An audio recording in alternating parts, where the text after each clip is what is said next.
Au chapitre culture, toujours, rencontre avec Julien Hermine, photographe amoureux du film et de la chambre noire. Son goût pour l'argentique ne l'empêche pas d'innover. Il tire ses images sur un support inattendu, l'écorce d'arbre. Thierry Breillet, Karine Annouche. Dans la magie rouge de la chambre noire, Julien Hermine prépare sa chimie. Ce jour-là, le photographe ne va pas utiliser de papier photosensible, mais une écorce de châtaignier recueillie au printemps. J'ai pas une émulsion photographique, en fait une émulsion photosensible sur l'écorce en mélangeant des produits chimiques pour que l'écorce réagisse comme le papier et que je puisse tirer mes photos en chambre noire de la même manière.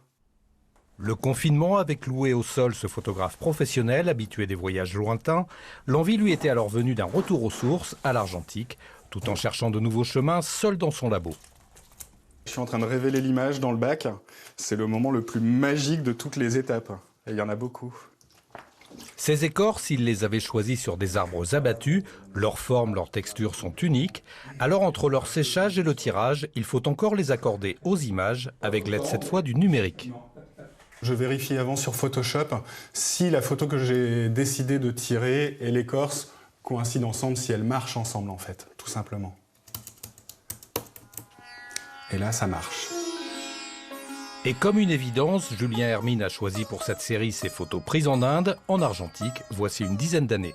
Tous les livres au Cachemire et dans certaines régions de l'Himalaya indienne, tous les livres, 100% des livres et des manuscrits, étaient réalisés sur des écorces de bois.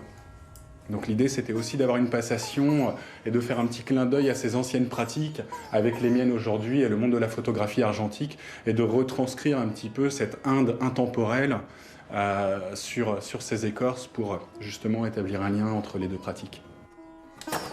Au terme d'un travail long et minutieux avec sa part d'expérimentation et de tâtonnement, les écorces sensibles de Julien Hermine devraient être plus tard présentées au public, cette fois en pleine lumière.